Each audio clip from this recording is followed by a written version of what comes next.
नमस्कार प्यारे साथियों, मैं अंकित कुमार आप सभी लोगों का स्वागत करता हूं आपके अपने परिवार एग्जाम कार्ड लाइव पर। आज है 19 अक्टूबर और जानेंगे हम उन सभी महत्वपूर्ण प्रश्नों के बारे में जो आपके आने वाले एग्जाम में उपयोगी साबित होने वाले हैं। तो ये करंट अफेयर की वीडियो आपको सुबह 4 बजे अवेलेबल हो जाती है। उससे पहले हम आपको बताएंगे हमारी टीम के द्वारा तैयार की गई एक रैपिड सीरीज़ के बारे में, जिसमें आपको जीएस के 6 सब्जेक्ट मिल जाते हैं। इनको बहुत ही प्रिसाइज करके वे सभी महत्वपूर्ण प्रश्न, वह सभी महत्वपूर्ण कॉन्सेप्ट जो आपके आने वाले परीक्षाओं में एक अहम भूमिका निभाएंगे, तो वो सभी आपको सारगर्भित होकर के एक ही स्थान पर अवेलेबल हैं। बात करेंगे अगर आप इसको वेबसाइट से खरीदोगे, हमारी एग्जाम कार्ड की अगर आप इसको वेबसाइट से खरीदोगे तो यहाँ पे आपको 35% का डिस्काउंट देखने को मिलेगा। लेकिन जैसे ही आप मेरे नाम का कोड यूज़ कर देंगे अंकित10, तो ये हो जाएगा फिर 45%। और जैसे ही 45% होगा तो इन बुक की कीमत रह जाएगी सिर्फ और सिर्फ 684। तो देखिए बुक बहुत अच्छी है भाई, आप लोग विजिट करिए, सैम्पल पीडीएफ वगैरह पड़ी हुई हैं। अगर आपको लगे कि हाँ वास्तव में कुछ दम है तो आप खरीदिएगा, अदरवाइज़ आपकी चॉइस है। बाकी तो आप, मेरा भरोसा है आप एक बार देखेंगे बुक्स को तो खरीदेंगे अवश्य। क्लियर है?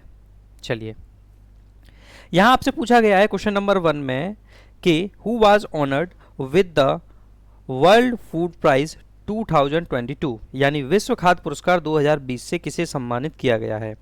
तो आप लोग ध्यान रखेंगे, सिंथिया रोजनेविक को सम्मानित किया गया है विश्व खाद्य पुरस्कार 2022 से। ये इनके बारे में कुछ एक्स्ट्रा जानकारी है जो आपके आने वाले एग्जाम में महत्वपूर्ण उपयोगी साबित भी होगी। देखिए यहाँ पे अगर बात करोगे कि ये जो पुरस्कार दिया गया है सिंथिया जी को, तो ये कहाँ की रहने वाली हैं, तो ये यूएसए की रहने वाली हैं। ठीक है, अब इनको क्यों दिया गया है, अगर आपसे ये पूछा जाए कि इनको क्यों दिया गया है, तो आप ध्यान रखेंगे इन्होंने एक शोध किया था। इस शोध का नाम था जलवायु परिवर्तन के खाद्य उत्पादन पर पड़ने वाले प्रभाव।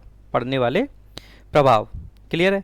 वहीं बात करेंगे आप अगर विश्व खाद्य संगठन की, ठीक है, तो इसकी स्थापना 16 अक्टूबर 1945 को हुई थी। वहीं इसका हेडक्वार्टर की अगर बात करोगे कि एफएओ का हेडक्वार्टर कहाँ पे है, तो इटली की राजधानी रोम में इसका हेडक्वार्टर अवेलेबल है। वहीं आपसे अगर पूछा जाता है कि एफएओ, इसके बारे में ध्यान रखना, ये यूनाइटेड नेशंस यानी यूएन की एक स्पेशलाइज्ड एजेंसी है और इसका काम की अगर बात करोगे तो दुनिया भर में भूख को मिटाने का ये काम करती है। ठीक है, वहीं अगर आप बात करोगे कि सर ये GIAHS क्या है, तो आप ध्यान रखना, globally important agricultural heritage system. ठीक है, तो ये FAO द्वारा विश्व स्तर पर एक इनिशिएटिव है, यानी एक पहल है। इसके जरिए दुनिया भर में जो परंपरागत प्रणालियां हैं उनको संरक्षित किया जाता है। क्लियर है? चलिए आगे देखते हैं। अब यहाँ पे देखो, ये प्रश्न एक इम्पोर्टेंट और निकल के आ जाता है राष्ट्रीय महत्व के कारण से, कि अगर आपसे ये पूछा जाए कि MS स्वामीनाथन, यहाँ पे आपसे बेसिकली ये बताया गया है कि विश्व खाद्य पुरस्कार से जो अन्य भारतीय सम्मानित हुए हैं ये कौन से हैं। तो देखिए सबसे पहले इसमें आते हैं MS स्वामीनाथन। ये एक कृषि वैज्ञानिक थे और हरित क्रांति के जनक थे। ठीक है, इनको कहा जाता है, आज भी कहा जाता है, ये क्वेश्चन एग्जाम में आते हैं। वहीं आपसे पूछा जाए वर्गीज कुरियन, तो ध्यान रखना ये इंजीनियर थे और एक एंटरप्रेन्योर थे। ठीक है, और वहीं आपसे एक बात का ध्यान रखना, ये श्वेत क्रांति के जनक थे। देखिए अपने आप में एक एक पॉइंट बहुत इंपॉर्टेंट है, याद रखेंगे इस चीज़ को आप। यहाँ गुरुदेव सिंह को भी दिया गया है, गुरुदेव सिंह खुश जो हैं इनको अगर दिया गया तो क्यों, तो ये एक कृषि विज्ञानी थे। वहीं इन्होंने विश्व के स्तर पर चावल की जो सप्लाई होती है ना, चावल की जो सप्लाई होती है इसमें वृद्धि कर दी थी। क्लियर है? चलिए, वहीं अगर आप बात करोगे रतनलाल जी की, तो ये मृदा विज्ञानी थे। ठीक है, यानी कि सॉइल साइंस से रिलेटेड थे ये, और साल 2020 में इन्हें विश्व खाद्य पुरस्कार से सम्मानित किया गया। तो देखिए ये सारे ही पॉइंट जो थे ये इंपॉर्टेंट थे, तो आप लोग ध्यान रखेंगे इन सभी क्वेश्चंस को। बढ़ेंगे आपके अगले क्वेश्चन की ओर, और क्वेश्चन नंबर 2 में आपसे पूछा गया है कि which brand has been launched by PM Modi for fertilisers, यानी कि प्रधानमंत्री मोदी ने फर्टिलाइजर्स के लिए कौन सा ब्रांड लॉन्च किया है। ठीक है, अब देखिए ये प्रश्न अपने आप में एक अलग छटा बिखेरता है। ठीक है, देखिए आप ध्यान रखेंगे कि वैसे मैंने यहाँ सिमिलर नेम लिए हुए हैं, तो आप लोग ध्यान रखना, इन्होंने एक ब्रांड लॉन्च किया है जिसका नाम है भारत।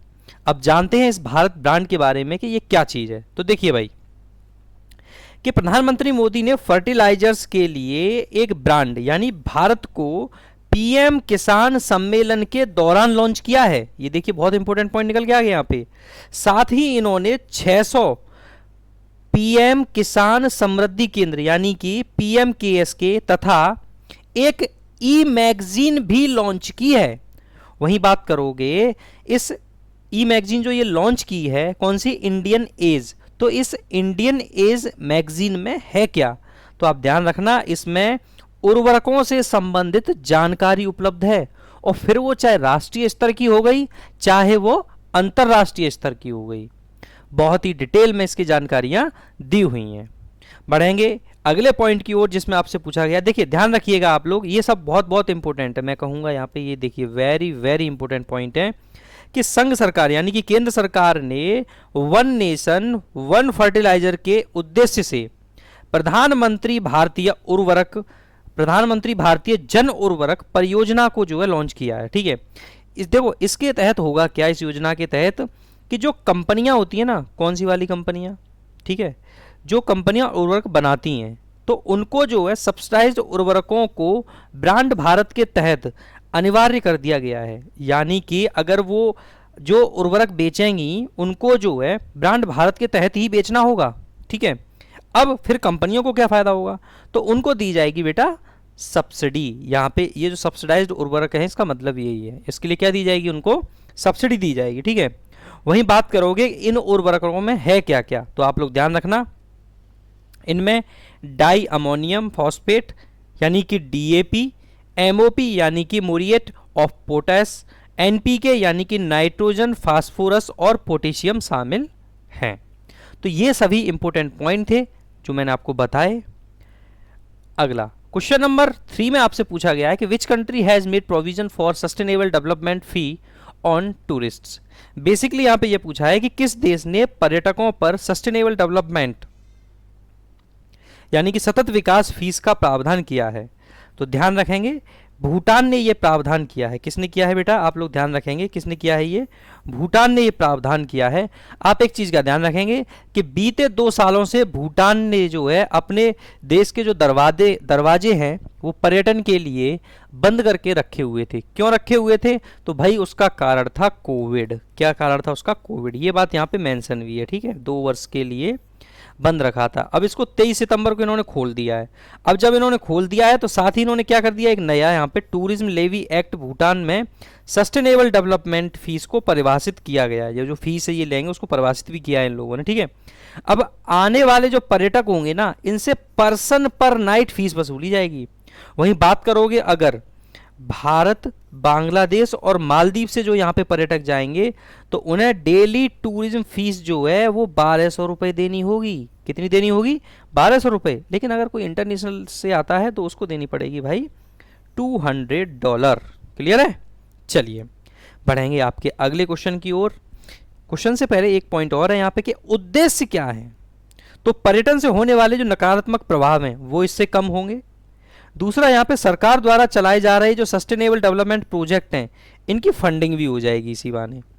1974 में अगर बात करोगे तो भूटान ने अपनी सीमाओं को बाहरी नागरिकों के लिए खोल दिया था जिससे पर्यटन को क्या मिल सके, मदद मिल सके। क्लियर है, वेरी गुड।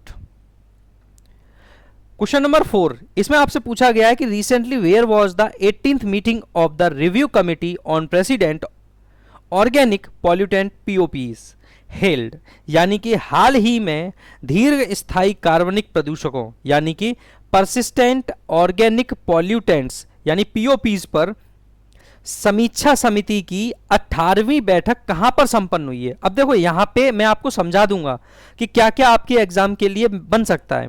तो सबसे पहले तो इसका एडिशन ही सबसे इंपॉर्टेंट हो गया कि इसका कौन सा एडिशन था, ये तो 18 था।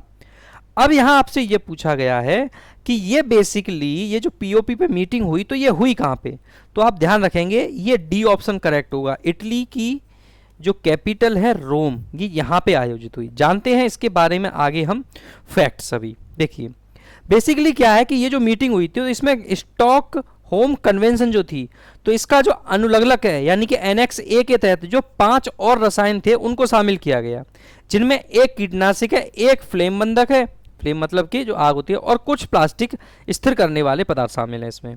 वहीं बात करोगे अगर आप स्टॉकहोम कन्वेंशन की, तो देखिए ध्यान रखिएगा, स्थायी कार्बनिक प्रदूषकों से निपटने के लिए अंतर्राष्ट्रीय पर्यावरण संधि है, जिसके तहत खतरनाक रसायनों से मानव स्वास्थ्य और पर्यावरण को बचाने का प्रयास किया जाता है। क्लियर है? वहीं आगे बढ़ोगे तो आप देखिए अब इसमें है क्या, बेसिकली इसकी जो पुष्टि की, इसको जो रेटिफाई किया है वो 152 देशों ने इसको पुष्टि की है, ठीक है, और 2004 में क्या हुआ था बेटा, ये लागू हुआ था। वहीं स्टॉकहोम कन्वेंशन जो है पीओपी को रिलीज को खत्म करने या कम से कम करने पर इसका ध्यान केंद्रित है, यानी इस पे काम करता है फोकस होके। उद्देश्य की बात करोगे तो पीओपी के उत्पादन और उपयोग को खत्म करना या प्रतिबंधित करना या मुक्त पीओपी मुक्त भविष्य के लिए मिलकर काम करना है। वहीं अगर आप पूछोगे कि इंडिया ने इसको कब रेटिफाई किया, यानी अब तक जो आपने पढ़ा उसमें अगर देखोगे तो सबसे इंपॉर्टेंट चीज तो ये निकल के आती है, तो भारत ने इसको कब रेटिफाई किया, तो 2006 में किया। क्लियर है? चलिए क्वेश्चन नंबर 5। क्वेश्चन नंबर 5 में आपसे पूछा गया है कि हाउ मैनी भाषा केंद्र्स, ठीक है, have been decided by the central government to set up, केंद्र सरकार द्वारा कितने भाषा केंद्रों की स्थापना का निर्णय लिया गया है। तो आप ध्यान रखेंगे 22 भाषा केंद्रों का निर्णय लिया गया है। अब यहाँ पे देखिए एक एक वो पॉइंट जो आपको बिल्कुल क्लियर होना चाहिए क्रिस्टल की तरह। देखिए केंद्र सरकार द्वारा 22 भाषा केंद्रों को स्थापना का निर्णय लिया गया है। अब ये 22 भाषा बेसिकली हैं कौन सी, ये संविधान की 8वीं अनुसूची में शामिल हैं, ध्यान रखना, ठीक है। अब इनका काम क्या होगा, तो ये अध्ययन सामग्री और पाठ्यक्रम तैयार करने के लिए स्थापित किए जाएंगे, ठीक है। क्यों? क्योंकि भाई न्यू एजुकेशन पॉलिसी लागू होनी है तो उसमें सिलेबस भी तो होना चाहिए ना, इसीलिए। उद्देश्य तो देखिए भारतीय भाषाओं में पर्याप्त अध्ययन सामग्री तैयार करना। इन केंद्रों की स्थापना केंद्रीय शिक्षा मंत्रालय की भारतीय ज्ञान प्रणाली पहल के तहत की जाएगी, जो कि राष्ट्रीय शिक्षा नीति, ठीक है, यानी कि नेशनल एजुकेशन पॉलिसी जो है उसके बिल्कुल अनुरूप होगी। अब वहीं बात करोगे भारतीय ज्ञान प्रणाली, तो ये क्या है भाई, यानी कि इंडियन नॉलेज सिस्टम, ठीक है। तो ये अखिल भारतीय तकनीकी शिक्षा परिषद नई दिल्ली में शिक्षा मंत्रालय के तहत एक अभिनव प्रकोष्ठ है, ठीक है, यानी उभरता हुआ, ठीक है, जिसकी स्थापना अक्टूबर 2022 में हुई थी। भाई ये एक एक पॉइंट इंपॉर्टेंट है, ध्यान रखना इस चीज का आप लोग। देखिए आगे देखो, इसके पर्पस की बात करोगे तो आईकेएस के सभी पहलुओं, आंतरिक विषय और अनुसंधान यानी रिसर्च को बढ़ावा देना, संरक्षित करना और प्रचार प्रसार करना। अब भारतीय संविधान की 8वीं अनुसूची के बारे में जान लेते हैं। तो इसमें जो 22 आधिकारिक भाषाएं वो इसी में शामिल किया गया है इनको। भारतीय संविधान के भाग, ध्यान रखना यहाँ पे 17 में अनुच्छेद 343 यानी कि 343 से 351 तक शामिल किया गया है इन सभी ऑफिशियल भाषाओं को। बढ़ेंगे आपके अगले क्वेश्चन की ओर, जिसमें आपसे प्रश्न पूछा गया है कि a unique model has been started by the central government to preserve the habitats of snow leopards और स्ट्रो leopards with the help of. तो बेसिकली यहाँ पे प्रश्न आपको है, मैं समझा देता हूं कि केंद्र सरकार द्वारा हिम तेंदुओं या स्नो लेपर्ड, ठीक है, के आवासों को संरक्षित करने के लिए किसकी सहायता से एक अनूठा मॉडल तैयार किया गया है। तो आप लोग ध्यान रखना, मैं आपको ज़्यादा इसमें परेशान नहीं करूंगा, आप लोग ध्यान रखना, यूनाइटेड नेशंस डेवलपमेंट प्रोग्राम यानी कि संयुक्त राष्ट्र विकास कार्यक्रम यानी कि यूएनडीपी, ये आपको दिखाई दे रहा होगा, ये स्नो लेपर्ड यहाँ पे बना हुआ है। आगे देखेंगे इसकी डिटेल्स के बारे में। अगर आपसे पूछा जाए तो ध्यान रखना, ये जो केंद्र सरकार द्वारा हिम तेंदुए या फिर स्नो लियोपर्ड है, इनको आवासों को संरक्षित करने के लिए पर्यावरण मंत्रालय द्वारा संयुक्त राष्ट्र विकास कार्यक्रम यानी यूएनडीपी के सहयोग से एक अनूठा मॉडल शुरू किया है। अब इसका उद्देश्य है तो मानव वन्य जीव संघर्ष की घटनाओं को रोकना और हिम तेंदुआ पर्यटन को आवास संरक्षण से जोड़ना है। वहीं सिक्योर हिमालय की बात करोगे तो परियोजना के तहत लद्दाख, सिक्योर हिमालय परियोजना है, इसके तहत लद्दाख में स्थानीय समुदायों को शामिल करने वाला यह मॉडल न केवल इनका संरक्षण करेगा बल्कि क्षेत्र के लोगों को वैकल्पिक आजीविका का अवसर भी प्रदान करेगा। तो भाई रोजगार भी उन लोगों को मिलेगा। क्लियर है? स्नो लेपर्ड की अगर बात करोगे तो ये इनसे जो स्नो लेपर्ड हैं और इनसे संबंधित जो प्रजाति हैं, इनकी गणना और इनकी जो निगरानी है वो snow leopard population assessment in India यानी कि SPAI द्वारा की जाती है, जिसे लॉन्च किया गया था 2019 में। चलिए आगे देखते हैं क्या है। हिम तेंदुए के अगर बारे में बात करोगे तो इसका वैज्ञानिक नाम है पैंथेरा यूनेसिया, ठीक है, या फिर पैंथेरा अंसिया यूनसिया, ठीक है। आगे देखेंगे, भारत में लद्दाख, जम्मू कश्मीर, हिमाचल प्रदेश, उत्तराखंड, सिक्किम और अरुणाचल प्रदेश में 3000 से 3000 है ये, ठीक है, यहाँ पे ध्यान रखना लोग, 3000 से 5500 मीटर की ऊंचाई पर ये पाए जाते हैं। ध्यान रखना है 1 2 3 4 5 6 यानी कि 6 स्टेट्स में पाए जाते हैं। क्लियर है इतनी बात? चलिए पढ़ेंगे अगले क्वेश्चन की ओर। थोड़ा सा और यहाँ पे जान लीजिए आगे बढ़ने से पहले कि स्नो लेपर्ड जो है मुख्य रूप से नीली भेड़, हिमालयन आइबेक्स जैसी प्रजातियों का ये शिकार करते हैं। 2016 में भारत में इनकी संख्या 516 थी। IUCN की रेड लिस्ट में अगर आपसे इनका स्टेटस पूछा जाता है तो आप ध्यान रखना ये वल्नरेबल की कैटेगरी में इनको लिस्ट किया गया है, यानी कि सूचीबद्ध किया गया है। क्वेश्चन नंबर 7 में आपसे पूछा गया है कि recently for which field the Indian Space Research Organisation यानी कि इसरो डेडिकेटेड सैटेलाइट प्रपोज्ड। तो आप लोग ध्यान रखना हाल ही में भारतीय अंतरिक्ष अनुसंधान संगठन यानी कि इसरो ने किस क्षेत्र के लिए समर्पित उपग्रहों का प्रस्ताव रखा। तो ध्यान रखना आप लोग कृषि के लिए, किसके लिए? एग्रीकल्चर के लिए। जानेंगे इसके बारे में। तो देखिए इस कार्यक्रम की अगर बात करोगे यानी कि भारत कृषि सैटेलाइट का जो प्रस्ताव है ये रखा गया है, इसका नाम है पहले तो ये प्रस्ताव का, ठीक है, इसरो के मुताबिक देश के संपूर्ण कृषि क्षेत्र के पर्याप्त कवरेज की गारंटी के लिए कम से कम 2 उपग्रहों की आवश्यकता होगी और यह प्रस्ताव इंजीनियर्स कॉन्क्लेव 2022 के अवसर पर प्रस्तुत किया गया है। वहीं अगर बात किया जाए तो इससे फायदा क्या होगा, तो देखिए फसल पूर्वानुमान, कीटनाशक अनुप्रयोग, सिंचाई, मिट्टी के आंकड़े, सूखे आदि से संबंधित जो अन्य गतिविधियों की जानकारी होगी वो प्राप्त कर ली जाएगी।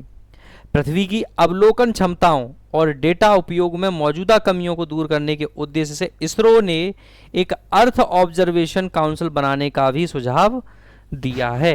भाई एक एक पॉइंट और एक एक चीज आपके लिए बहुत इंपॉर्टेंट है, ठीक है। ये सारी डिटेल की PDF भी आपको मिल जाएगी और लास्ट में आपको मैगजीन हमारी तरफ से प्रोवाइड करवा ही दी जाती है। क्लियर है?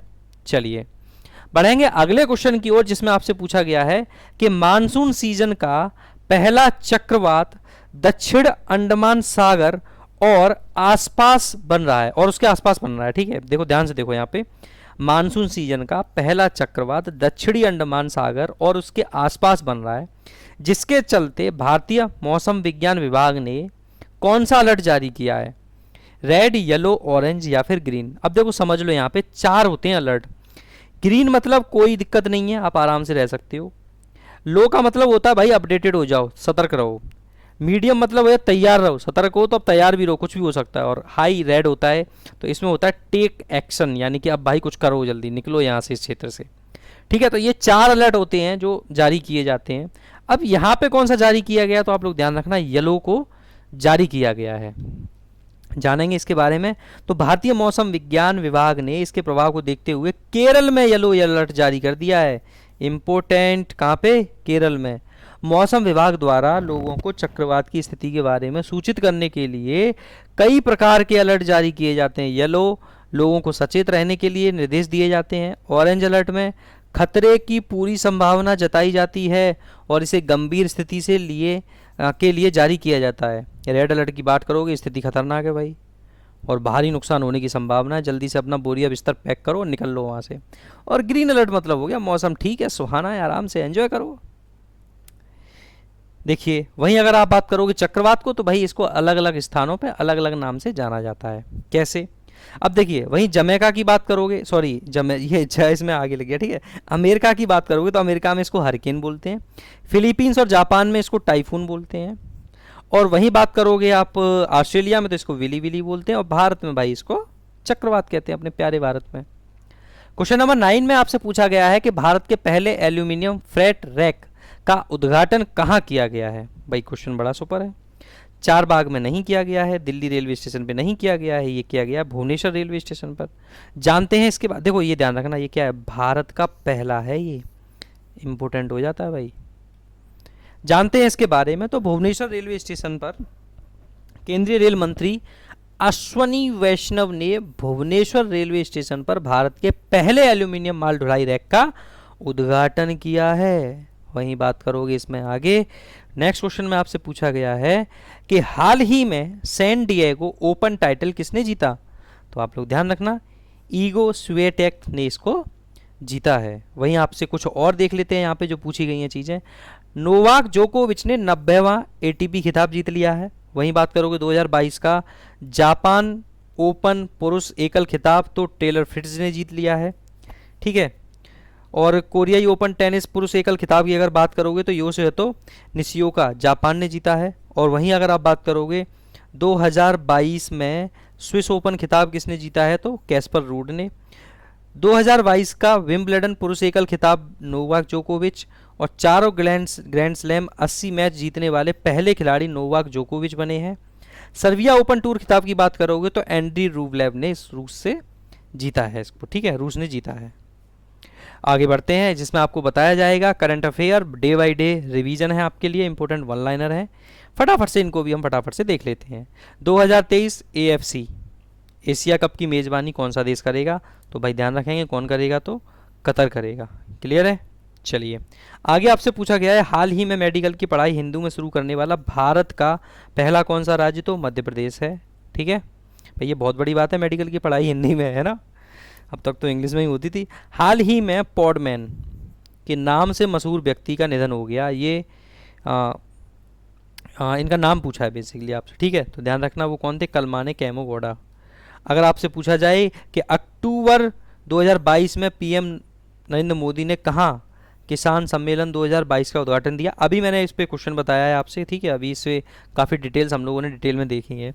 हाल ही में IMF की रिपोर्ट के अनुसार भारत 2027 से पूछा है इसने, ठीक है, यहाँ पे एक डेटा मिस है यहाँ पे प्रिंट के हिसाब से, तक दुनिया कौन से नंबर की अर्थव्यवस्था बन जाएगा? ठीक है, 2027 से 28 तक का है ये, 2027 से 28 तक, ठीक है, तो तीसरे नंबर की अर्थव्यवस्था बन जाने का दावा किया है किसने? तो IMF ने, ठीक है। वही बात की जाए आपसे, हाल ही में अंतर्राष्ट्रीय गरीबी उन्मूलन दिवस कब मनाया गया? तो 17 अक्टूबर को। मैंने आपको लास्ट वाली वीडियो में इससे संबंधित सारी डिटेल्स प्रोवाइड करा दी हैं।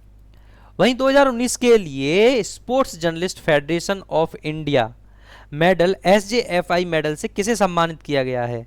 तो वो किया गया है प्रकाश पादुकोण को। किसको किया गया है? प्रकाश पादुकोण को। रिसेंटली यूनिवर्सिटी गाथा स्वराज की Maratha gallery has been inaugurated. तो भाई ध्यान रखना आप लोग, गाथा स्वराज की मराठा गैलरी का उद्घाटन ग्वालियर में किया गया है, कोई भी इसको भूलेगा नहीं किसी भी कीमत पे। आगे आपसे पूछा गया है कि मत्स्य उत्पादन की दृष्टि से भारत को विश्व में कौन सा स्थान प्राप्त हुआ है? तो भाई तीसरा हुआ है, ठीक है। आगे देखते हैं, उड़ीसा में भारत के पहले एल्यूमिनियम फ्रेट रैक का उद्घाटन किसने किया है? तो भाई अभी थोड़ी देर पहले ही आपने रिवाइज किया है, किसने किया है? तो अश्वनी वैष्णवी ने किया है। क्लियर है? चलिए आगे आपसे पूछा गया है यहाँ पे भारत अफ्रीका रक्षा वार्ता किस शहर में आयोजित की जाएगी? तो ये गांधीनगर में आयोजित की जाएगी। वहीं आपसे पूछा गया है recently actor Saif Ali Khan cricketer Surya Kumar Yadav has become brand ambassador of which company? तो भाई बोल्ट ऑडियो। क्लियर है कि नहीं? किसके? बोल्ट ऑडियो के, ठीक है। चलिए आगे देखेंगे, तो ये थे आज के इंपॉर्टेंट करंट अफेयर जो आपके आने वाले सभी एग्जाम के लिए इंपॉर्टेंट है। मिलते हैं आपसे अगली वीडियो में, तब तक के लिए थैंक यू वेरी मच।